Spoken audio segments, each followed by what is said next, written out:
नमस्कार, उत्तराखंड समाचार में आपका स्वागत है। मैं कंचन नेगी। सबसे पहले मुख्य समाचार। गृह मंत्री अमित शाह ने अहमदाबाद के पिराना में गुजरात के सबसे बड़े कचरे से ऊर्जा संयंत्र का किया उद्घाटन। सार्वजनिक निजी भागीदारी से निर्मित इस संयंत्र पर 375 करोड़ रुपए की आई है लागत।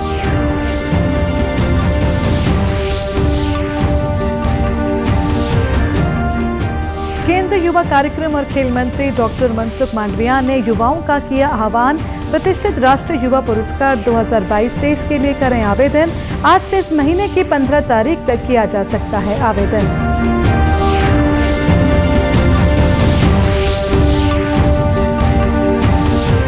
मुख्यमंत्री पुष्कर सिंह धामी ने किए बाबा केदारनाथ के दर्शन। कहा, केदारनाथ धाम के विकास के लिए सरकार प्रतिबद्ध। इकोनॉमी और इकोलॉजी के बेहतर समन्वय से धार्मिक और आध्यात्मिक पर्यटन के क्षेत्र में विश्व स्तरीय सुविधाएं कराई जाएंगी उपलब्ध।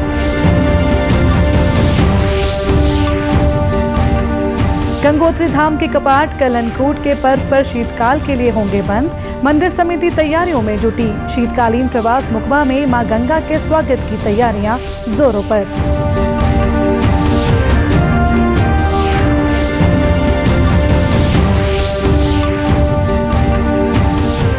और प्रदेश भर के कई हिस्सों में आज भी मनाई जा रही है दीपावली। बाजारों में खरीदारी को उमड़ रही भीड़। लोगों के साथ व्यापारियों में भी दिख रहा त्योहारों का लेकर उत्साह। अब समाचार विस्तार से। केंद्रीय गृह मंत्री अमित शाह ने आज अहमदाबाद के पिराना में गुजरात के सबसे बड़े कचरे से ऊर्जा संयंत्र का उद्घाटन किया। सार्वजनिक निजी भागीदारी से निर्मित इस संयंत्र पर 375 करोड़ रुपए की लागत आई है। ये गुजरात का पहला कचरे से ऊर्जा संयंत्र होगा। गुजरात के मुख्यमंत्री भूपेंद्र पटेल भी इस अवसर पर उपस्थित थे। अहमदाबाद के पिराना में स्थापित किया गया राज्य का सबसे बड़ा कचरे में से ऊर्जा उत्पादन करने वाला प्लांट अहमदाबाद नगर निगम और जिंदल ग्रुप के बीच एक संयुक्त साझेदारी है। प्रायोगिक आधार पर शुरू किए गए इस प्लांट का आज आधिकारिक रूप से उद्घाटन किया गया। इस प्लांट में प्रतिदिन लगभग 1000 मीट्रिक टन कचरे का प्रसंस्करण किया जाएगा, जिससे 15 मेगावाट ऊर्जा पैदा होगी।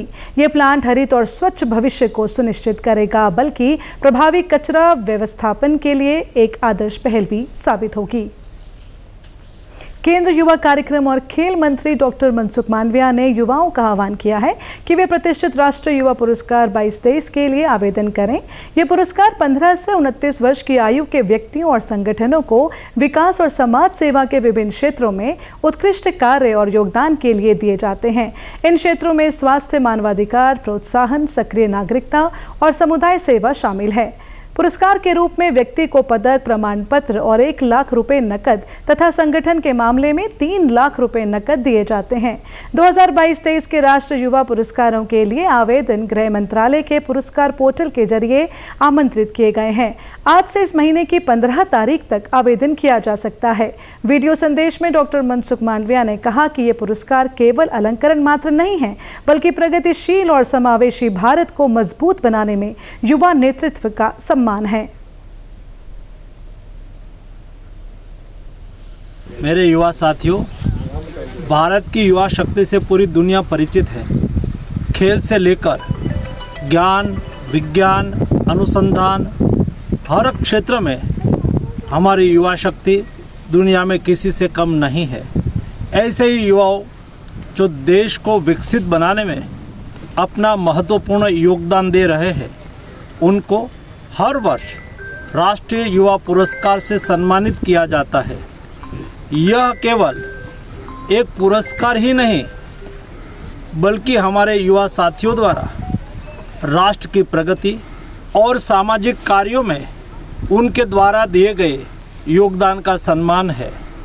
उन्हें यह ज्ञात करने एक माध्यम है कि आपको स्वयं के अंदर की चेतना को जागृत कर भारत के एक बेहतर नागरिक के रूप में स्वयं को प्रस्थापित करते हैं।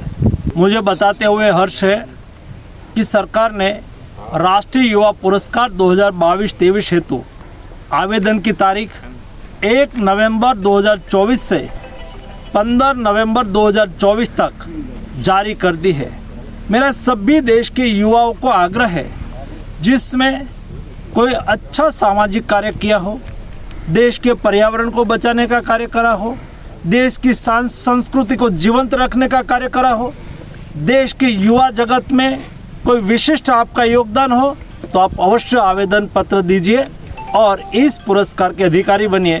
देश के सभी कोटि कोटि युवाओं को मेरा आग्रह है कि आप अवश्य अपना आवेदन दीजिए और इस पुरस्कार में अपना नामांकन कराइए। त्योहारों के अवसर पर भारतीय रेलवे द्वारा 7,296 विशेष रेलगाड़ियां चलाई जा रही हैं, जबकि पिछले साल 4,500 विशेष रेलगाड़ियां चलाई गई थी। भारतीय रेल ने छठ पर्व के दौरान यात्रियों की सुविधा के लिए फेस्टिवल स्पेशल ट्रेनें चलाने का फैसला किया है। इसके तहत उत्तर रेलवे द्वारा कल 71 विशेष रेलगाड़ियां का संचालन किया जाएगा। वहीं यात्रियों की सुविधा के लिए रेलवे ने विशेष प्रबंध किए हैं। कतारबद्ध तरीके से ट्रेन में प्रवेश की व्यवस्था की गई है। साथ ही भीड़ प्रबंधन के लिए अतिरिक्त कर्मचारी और रेल सुरक्षा बल के जवान लगाए गए हैं। इस बीच रेल टिकटों के अग्रिम आरक्षण के नए नियम आज से लागू हो गए हैं। रेलवे ने अग्रिम आरक्षण की समय सीमा 120 दिन से घटाकर 60 दिन कर दी है। हालांकि इस वर्ष 31 अक्टूबर तक किए गए सभी आरक्षित टिकट बरकरार रहेंगे। रेल मंत्रालय के अनुसार 60 दिन पहले के आरक्षण से टिकट जमा करने की संभावनाएं कम होंगी और यात्रियों को अधिक टिकट मिल सकेंगे। मुख्यमंत्री पुष्कर सिंह धामी आज केदारनाथ पहुंचे और बाबा केदार के दर्शन किए। इस मौके पर उन्होंने मंदिर परिसर में मौजूद साधु संतों, श्रद्धालुओं, तीर्थ पुरोहितों और स्थानीय लोगों के साथ भेंट करते हुए हालचाल जाना। उन्होंने कहा कि केदारनाथ से जुड़े प्रत्येक व्यक्ति को लेकर सरकार गंभीर है। प्रधानमंत्री नरेंद्र मोदी के नेतृत्व में राज्य सरकार केदारनाथ धाम के विकास के लिए प्रतिबद्ध है। आने वाले समय में इकोनॉमी व इकोलॉजी के बेहतर समन्वय से क्षेत्र के धार्मिक और आध्यात्मिक पर्यटन क्षेत्र में विश्व स्तरीय सुविधाएं उपलब्ध कराई जाएंगी। मुख्यमंत्री ने कहा कि केदारनाथ में पुनर्निर्माण के तहत तेजी से कार्य हो रहे हैं, जिससे क्षेत्र की आर्थिकी को नई दिशा मिल रही है। केदारनाथ यात्रा से स्थानीय सहित अन्य लोगों को भी रोजगार के अवसर मिल रहे हैं। राज्य सरकार के बेहतर प्रबंधन से प्रतिवर्ष तीर्थ यात्रियों की संख्या बढ़ रही है। इस वर्ष 31 जुलाई को गौरीकुंड केदारनाथ पैदल मार्ग पर अतिवृष्टि से हजारों यात्री व स्थानीय फंस गए थे, जिनका सकुशल रेस्क्यू किया गया। विषम परिस्थितियों के बाद केदारनाथ यात्रा नए आयाम स्थापित कर रही है। साथ ही यात्रा को पुनः संचालित किया गया। इस मौके पर श्री बद्रीनाथ केदारनाथ मंदिर समिति के अध्यक्ष अजेंद्र अजय भी मौजूद रहे। गंगोत्री धाम के कपाट कल यानी 2 नवंबर को अन्नकूट के पर्व पर शीतकाल के लिए बंद होंगे। कपाट बंद होने की प्रक्रिया शुरू हो गई है। मंदिर समिति तैयारियों में जुटी हुई है। मां गंगा के शीतकालीन प्रवास मुकबा में मां गंगा के स्वागत की तैयारियां जोरों पर हैं। मंदिर परिसर में सफाई की जा रही है। मंदिर परिसर को फूल मालाओं और दीपों से सजाने की तैयारी की जा रही है। 3 तारीख को भैया दूज के दिन माँ भगवती गंगा जी की डोली 1 बजे वहां से प्रस्थान करेगी। मार्कंडे होते हुए 3 बजे अपने शीतकालीन प्रवास मुक्तिमठ गुफा में पहुंच जाएगी। अभी मैं शीतकालीन प्रवास मुक्तिमठ में हूँ। यहाँ पे तैयारियां चल रही है। माँ गंगा की मूर्ति की और डोली की स्वागत के लिए जो है यहाँ पे गांव की औरतें आए हैं और गोबर से यहाँ पे घसाई चल रही है और फूल मालाएं अभी मंदिर को सजाया जाएगा और सभी को बड़ा उत्साह है। गंगोत्री धाम के कपाट 2 नवंबर को 12:14 पर अभिजीत मुहूर्त में बंद किए जाएंगे। शीतकाल में श्रद्धालु मां गंगा के दर्शन अगले 6 माह तक मुकबा मंदिर में ही कर सकेंगे। कल अन्नकूट के पावन पर्व पर मां गंगा के कपाट बंद होंगे। उसके लिए कल प्रातः 4 बजे से हमारे जो रावल पुजारी होंगे वो मंदिर खोलेंगे, जैसे कि दैनिक खुलता है। फिर उसके अंदर गंगा सहस्त्रनाम, गंगा लहरी और वेद मंत्रों के साथ गंगा जी की महाअभिषेक किया जाएगा, पूजा अर्चना की जाएगी। दैनिक कार्यक्रम जो होता है उसके तत्पश्चात समस्त तीर्थ पुरोहितों द्वारा एक गंगा सहस्त्रनाम का पाठ किया जाएगा और मां गंगा की जो उत्सव डोली, जो भोग मूर्ति की डोली है, उसको सजाया जाएगा। विधि विधान से पूजा अर्चना और कपाट बंद होने के बाद मां गंगा की उत्सव डोली मुकबा के लिए प्रस्थान करेगी। डोली का रात्रि प्रवास चंडेश्वरी देवी मंदिर में होगा। अगले दिन 3 नवंबर को उत्सव डोली मुकबा के लिए प्रस्थान करेगी। कल ठीक 12:14 पर मां भगवती गंगे के कपाट अभिजीत मुहूर्त में सभी दर्शनार्थियों के लिए बंद कर दिए जाएंगे और मां भगवती गंगे यहां से 12:30 बजे मुख्य मठ के लिए प्रस्थान करेगी और रात्रि को मां भगवती गंगा देवी मंदिर में रात्रि निवास करेगी। वहां पे सभी दर्शनार्थी भजन कीर्तन करेंगे और 3 तारीख को मां भगवती गंगे वहां से 11 बजे समथिंग मां भगवती गंगे वहां से मुख्य मठ के लिए प्रस्थान करेगी और मां अन्नपूर्णा मार्कंडेयपुरी में निवास करेगी और मां भगवती गंगा वहां से चल के मुख्य मठ में 6 महीने मां भगवती गंगे की पूजा मुख्य मठ ग्राम में होगी। भारतीय प्रशासनिक सेवा के अधिकारी राजेश कुमार सिंह ने आज रक्षा सचिव का पदभार ग्रहण किया। वे केरल कैडर के 1990 बैच के अधिकारी हैं। श्री सिंह ने IAS अधिकारी गिरिधर अरमाने का स्थान लिया, जो कल सेवानिवृत्त हो गए। कार्यभार ग्रहण करने से पहले श्री सिंह ने राष्ट्रीय युद्ध स्मारक पर पुष्पांजलि अर्पित कर शहीदों को श्रद्धांजलि दी। प्रधानमंत्री की आर्थिक सलाहकार परिषद के अध्यक्ष डॉक्टर बिबेक देब्रॉय का आज सुबह नई दिल्ली के अखिल भारतीय आयुर्विज्ञान संस्थान में निधन हो गया। वे 69 वर्ष के थे। उन्हें कल रात अस्पताल में भर्ती कराया गया था। डॉक्टर देब्रॉय अर्थशास्त्री थे और उनकी शिक्षा रामकृष्ण मिशन स्कूल कोलकाता के presidency college, Delhi school of economics और ट्रिनिटी कॉलेज कैम्ब्रिज में हुई थी। राष्ट्रपति द्रौपदी मुर्मू और प्रधानमंत्री नरेंद्र मोदी ने उनके निधन पर दुख व्यक्त किया है। सोशल मीडिया पोस्ट में राष्ट्रपति ने कहा कि डॉक्टर बिबेक देब्रॉय के निधन से देश ने एक प्रख्यात सार्वजनिक बुद्धिजीवी को खो दिया है, जिन्होंने नीति निर्माण से लेकर हमारे महान ग्रंथों के अनुवाद तक विविध क्षेत्रों को समृद्ध किया। भारत के सामाजिक, सांस्कृतिक और आर्थिक परिदृश्य के बारे में उनकी समझ असाधारण थी। उनके असाधारण योगदान के लिए उन्हें पद्मश्री से सम्मानित किया गया। मैं उनके परिवार, मित्रों और प्रशंसकों के प्रति अपनी संवेदना व्यक्त करती हूँ। वहीं प्रधानमंत्री ने सोशल मीडिया पोस्ट में कहा कि डॉक्टर देब्रॉय एक महान विद्वान थे, जो अर्थशास्त्र, इतिहास, संस्कृति, राजनीति, आध्यात्मिकता तथा अन्य विविध क्षेत्रों में पारंगत थे। अपने कार्यों से उन्होंने भारत के बौद्धिक परिदृश्य पर एक अमिट छाप छोड़ी है। यहाँ रुकेंगे एक छोटे से ब्रेक के लिए, आप बने रहिए हमारे साथ। जल्दी करो यार, प्लीज जल्दी। दूसरा कोई मैच है क्या? ऐसा ही कुछ है यार, बैंक जाना है दादाजी को लेके। हाँ यार, उम्र होने पर कभी कभी मदद तो लगती है, पर बैंकिंग में नहीं। वैसे भी RBI कहता है सीनियर सिटीजन सबसे पहले। अगर आप 70 साल से ऊपर हैं और आप बैंक नहीं जा सकते तो बैंक आएगा आपके पास जरूरी सेवाएं लेकर, वो भी वाजिब दरों पर। सीनियर सबसे पहले। RBI कहता है जानकार बनिए, सतर्क रहिए। क्या आप भी इंग्लिश सीखना चाहते हैं? फर्राटेदार इंग्लिश बोलना चाहते हैं? अच्छे अंग्रेजी के मुहावरों के साथ साथ आम बोलचाल में भी अंग्रेजी का प्रयोग करना चाहते हैं? तो चाहे आप विद्यार्थी हैं, वर्किंग प्रोफेशनल या house maker, we are here to make your communication skills way better. संपर्क करें doctor Kanchan Negi, founder a brilliant English international institute, Dehradun.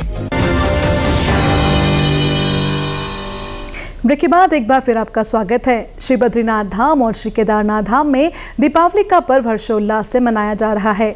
Badrinath मंदिर परिसर स्थित लक्ष्मी नारायण मंदिर में धाम के रावल अमरनाथ नंबूदरी ने मां लक्ष्मी की पूजा अर्चना की। साथ ही उन्होंने बद्रीनाथ के खजाने और कुबेर भगवान की भी पूजा की। वहीं केदारनाथ धाम में दीपावली के अवसर पर भगवान श्री गणेश की पूजा के अलावा मंदिर गर्भगृह के बाहर परिक्रमा परिसर में श्री लक्ष्मी नारायण मंदिर में मंदिर समिति और हकधारियों ने पूजा अर्चना संपन्न की। इस अवसर पर केदारनाथ मंदिर को 8 कुंतल फूलों से सजाया गया है। दीपावली के पर्व पर बड़ी संख्या में श्रद्धालु यहां पहुंचे हैं। कुमाऊं मंडल में दीपावली आज मनाई जा रही है। अल्मोड़ा में भी हर्षोल्लास के साथ दीपावली का पर्व मनाया जा रहा है।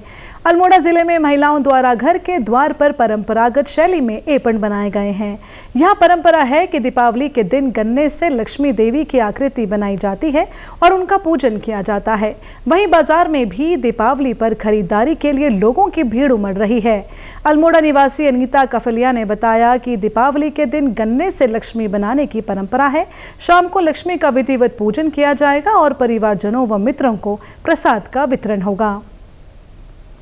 अल्मोड़ा नगर में आज दीपावली पर्व मनाया जा रहा है और इसके तैयारी हम ये नवरात्रि से ही शुरू कर देते हैं, क्योंकि हम देलियां वगैरह लिखते हैं तो इसमें काफ़ी समय लग जाता है देलियां वगैरह बनाने में। और आज के दिन हम गन्ने से माता लक्ष्मी को बनाते हैं और माना जाता है कि गन्ने में माता लक्ष्मी का वास है, इसीलिए हम गन्ने से माता लक्ष्मी को बनाते हैं और हम इस त्यौहार को बड़े ही हर्षोल्लास के साथ मनाते हैं। और शाम के टाइम हम दीप जलाएंगे और सभी के घरों में लक्ष्मी देखने जाएंगे। अपने घर और आंगन में गेरू और चावल के आटे से परंपरागत एप्रन से सजाकर गन्ने से लक्ष्मी बना रही शांति पांडे ने कहा कि परंपरागत एप्रन गेरू और चावल के आटे से बनाए जाते हैं। इनका पूजा में अधिक महत्व होता है। वर्तमान में लोग आर्टिफिशियल एप्रन स्टिकर भी द्वारों में लगा रहे हैं। हर्षोल्लास से दीपोत्सव दीपावली पर्व मना रहे हैं और हमारे कुमाऊं में जो है मुख्य जो बात है, महत्वपूर्ण जो बात है वो है जो लक्ष्मी बनाई जाती है वो गन्ने से बनाई जाती है और इसका पूजन किया जाता है लक्ष्मी का। और विशेष रूप से जो एपण हैं उनको हम गेरू से देते हैं, जो पारंपरिक हमारी प्रथा है। और चाहे अब ये आर्टिफिशियल एपण चल गए हैं, लेकिन जो एपण जो हाथ से गेरू से विश्वास से दिए जाते हैं उनका महत्व पूजा में बहुत अधिक होता है, इसलिए हम गेरू के एपण भी इस अवसर पर देते हैं। वहीं अल्मोड़ा के व्यापारी सक्षम अग्रवाल ने कहा कि इस बार अन्य वर्षों की अपेक्षा दीपावली पर खरीदारी करने के लिए लोग अधिक मात्रा में आए हैं और बाजार में भी अच्छी खरीदारी हुई है। इस बार धनतेरस में काफ़ी अच्छा कारोबार देखने को मिला और हमारे यहाँ जैसे तांबे के हमारे जो बर्तन चलते आ रहे हैं, तांबे के, कांसे के, पीतल के कई प्रकार के बर्तन, पूजा आइटम हो गए, इन सब की डिमांड काफ़ी अच्छी इस बार हमें देखने को मिली बाज़ार में। और बाज़ार में जैसा उत्साह था तो उम्मीदों में अच्छा कारोबार हुआ है इस बार। और हमारे यहाँ जैसे तांबे में आपको खाना जग हो गए, तौली हो गई, तांबे की परात हो गई, कूनी हो गई, जैसे बर्तन हो गए। बाकी कांसे में खाना खाने के बर्तन, भड्डू, इन सब की डिमांड काफ़ी अच्छी रही है और बाज़ार काफ़ी अच्छा रहा इस बार दिवाली का हमारा। जौनसार बावर के दसों गांव में चालदा महासू देवता मंदिर में पचगांव खत पट्टी के करीब 15 गांव के ग्रामीणों ने दीपावली के साथ देव दीपावली का पर्व हर्षोल्लास के साथ मनाया। ग्रामीणों ने छत्रधारी चालदा देवता मंदिर में मशालें जलाकर दीपावली का शुभारंभ किया। जिस क्षेत्र में छत्रधारी चालदा महासू महाराज प्रवास पर रहते हैं उस क्षेत्र की खतपट्टी में देश के साथ ही दीपावली मनाए जाने की परंपरा रही है। चालदा महासू महाराज 1 मई 2023 में समाल्टा से दसों पंचगांव खतपट्टी के नवनिर्मित मंदिर में विराजमान हुए थे। देवता का प्रवास समाप्त होने पर इस क्षेत्र के ग्रामीण भी फिर से पुरानी बूढ़ी दीपावली मनाएंगे।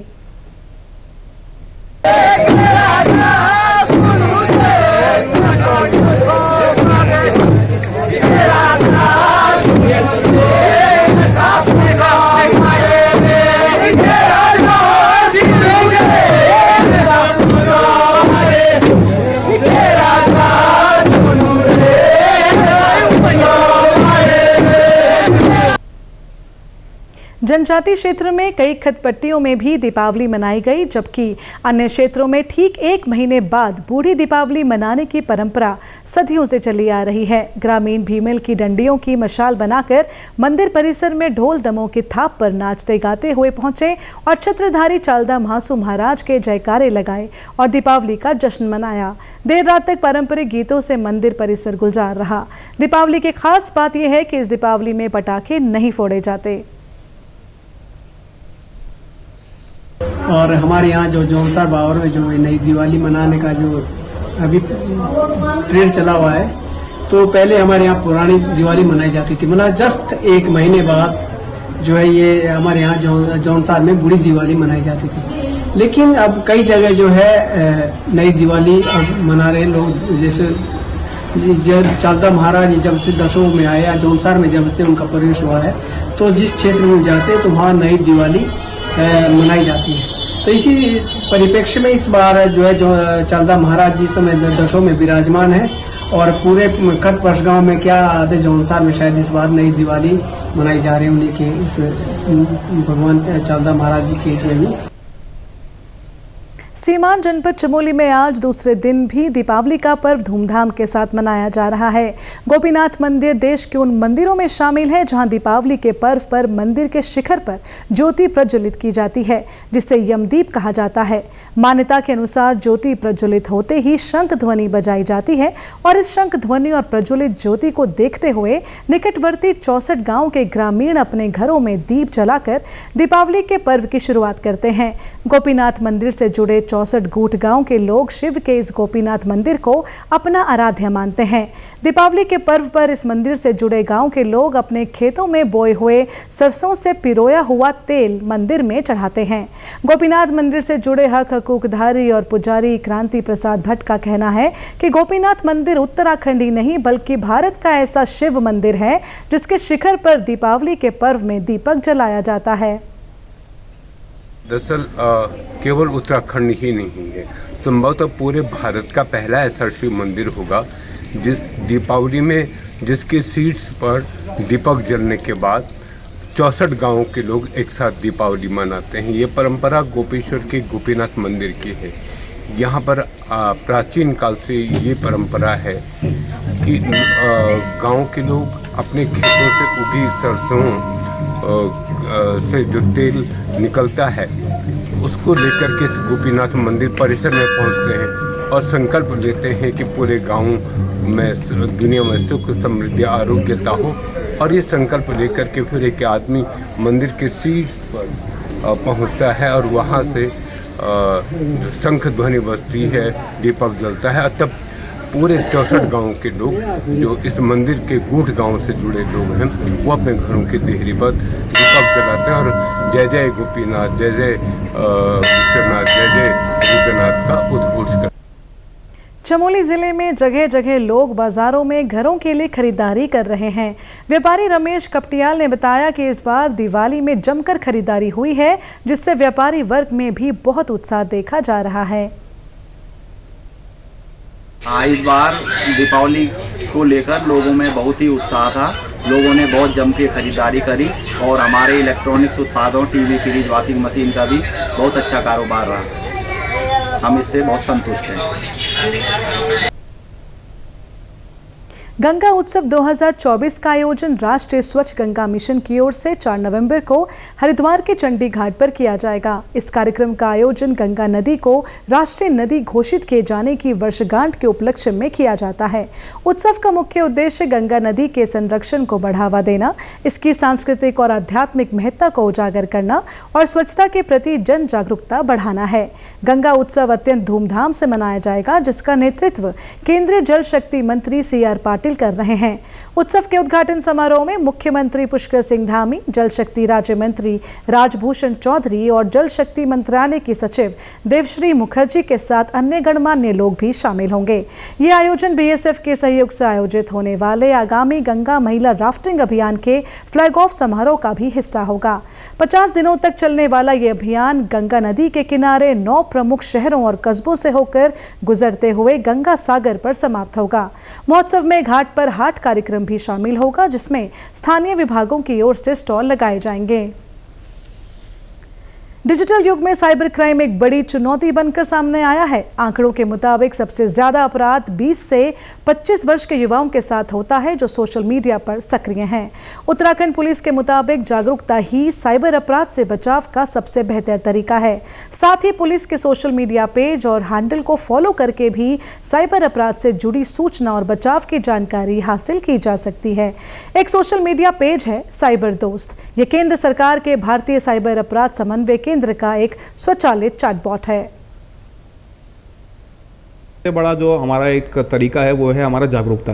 ज़्यादा से ज़्यादा आप अवेयरनेस लीजिए, साथ में जो भी हमारे सोशल मीडिया पेजेस होते हैं पुलिस के, आप उन्हें फॉलो करें। साथ में जो सरकार है, सेंट्रल गवर्नमेंट है, केंद्र सरकार है, उनके ऐसे पेजेस हैं जिसमें उनका साइबर दोस्त करके सोशल मीडिया हैंडल है, जो कि ट्विटर पे भी है, यानी कि एक्स पर है, फेसबुक पर है, इंस्टाग्राम पे, जहाँ पर लगातार अवेयरनेस मैसेज किए जा रहे हैं। और साथ में जितने भी हमारे मीडिया बंधु हैं जिनके द्वारा सहयोग है, जहाँ पर वो लगातार प्रचार प्रसार कर रहे हैं, तो जितना ज़्यादा आप अवेयर होंगे उतना ज़्यादा आप साइबर क्राइम से बच सकते हैं। साइबर अपराधी आजकल लोगों को फोन पर डराकर डिजिटल अरेस्ट की धमकी देते हैं और बदले में पैसों की डिमांड करते हैं। पुलिस उपाधीक्षक अंकुश मिश्रा ने कहा कि डिजिटल अरेस्ट जैसा कुछ भी नहीं होता। Digital arrest as such concept legally exist नहीं करता। ये जो जिस प्रकार की शिकायतें हमें प्राप्त होती हैं, जिसे हम हिंदी में कहते हैं, उर्दू में कहते हैं तहरीर, कंप्लेंट जिसे हम कहते हैं, उसमें व्यक्ति बताता है कि मेरे को उन्होंने एक ऑनलाइन सर्वेलेंस पर रखा, जहाँ पे उन्होंने बोला कि आपके खिलाफ कोई ऐसी नोटिस निकालेंगे या फिर कोई ऐसे अवैध सामग्री मिली है जिसमें आपको डिजिटली अरेस्ट किया जा रहा है। इस क्रम में ये उनके जो प्रार्थना पत्र हमें जो रिसीव होते हैं उसके बेसिस पे हमने एक टर्म देखा है, डिजिटल अरेस्ट सामने आ गया। अब इसमें अमूमन लोगों को क्या होता है कि वो फेसबुक पे या व्हाट्सअप के माध्यम पे उनको डराया जाता है, बोला जाता है कि आपको एक लिंक पे आना है, हम कोई सीबीआई ऑफिस से बोल रहे हैं, मुंबई क्राइम ब्रांच से बोल रहे हैं, आपके खिलाफ कोई नोटिस आएगा या कुछ आपके खिलाफ ऐसी कोई कुछ एविडेंसेस मिले हैं, कुछ साक्ष्य मिले हैं, जिस क्रम में उन्हें ऑनलाइन बुलाया जाता है और फिर ऑनलाइन उनको एक ऑफिस दिखाया जाता है जो कि एक फेक ऑफिस होता है। सामने वाले जो व्यक्ति बैठे होते हैं वो भी एक फेक यूनिफॉर्म पहने रहते हैं। उसके बाद उनको बोला जाता है कि आपको किसी से बात नहीं करना, किसी से आपको हेल्प नहीं लेनी, कुछ नहीं करना, और अल्टीमेटली उसमें पेमेंट लिए जाते हैं उनको डरा डरा के। तो उसमें ब्लैकमेलिंग शुरू होती है और ब्लैकमेलिंग और जिस प्रकार से ब्रेन वॉश किया जाता है उसका स्तर इतना होता है कि हमारे पास जो केसेस रजिस्टर्ड हैं वो लगभग 2.5 से 3 करोड़ तक के केसेस हैं कि व्यक्तियों ने 3-3 करोड़ रुपए डिजिटल अरेस्ट में दे दिए हैं। तो ये एक बहुत बड़ा चुनौती है और इसमें ज़्यादा से ज़्यादा अवेयरनेस की आवश्यकता है कि यदि आपको कोई व्यक्ति इस प्रकार से भ्रमित कर रहा है, डरा रहा है, तो जितनी जल्दी हो सके आप संबंधित निकटतम थाने में जाएं या साइबर थाने में आप शिकायत दर्ज करा सकते हैं। साइबर अपराधों को लेकर जागरूकता बढ़ाने के लिए उत्तराखंड पुलिस स्कूल कॉलेजों में भी अभियान चला रही है ताकि लोगों को इस तरह की ठगी का शिकार होने से बचाया जा सके।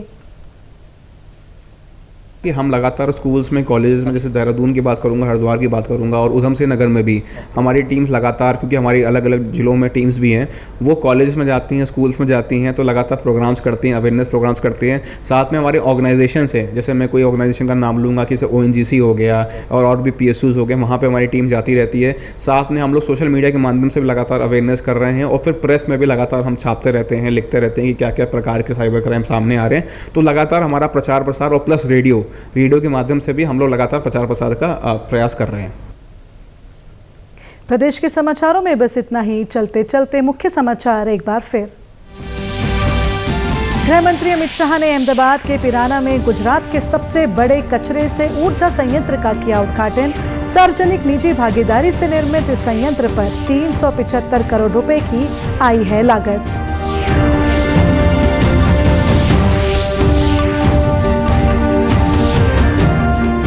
केंद्र युवा कार्यक्रम और खेल मंत्री डॉक्टर मनसुख मांडविया ने युवाओं का किया आह्वान। प्रतिष्ठित राष्ट्रीय युवा पुरस्कार 2022-23 के लिए करें आवेदन। आज से इस महीने की 15 तारीख तक किया जा सकता है आवेदन।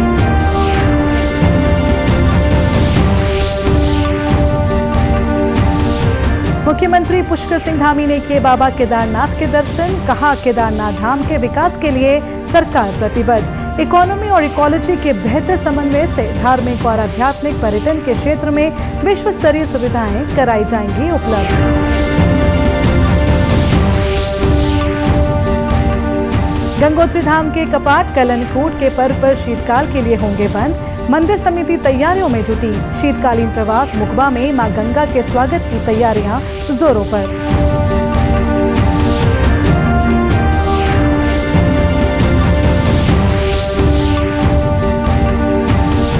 और प्रदेश भर के कई हिस्सों में आज भी मनाई जा रही है दीपावली। बाजारों में खरीदारी को उमड़ रही भीड़। लोगों के साथ व्यापारियों में भी दिख रहा त्योहारों को लेकर उत्साह। प्रदेश के समाचारों में बस इतना ही। नमस्कार।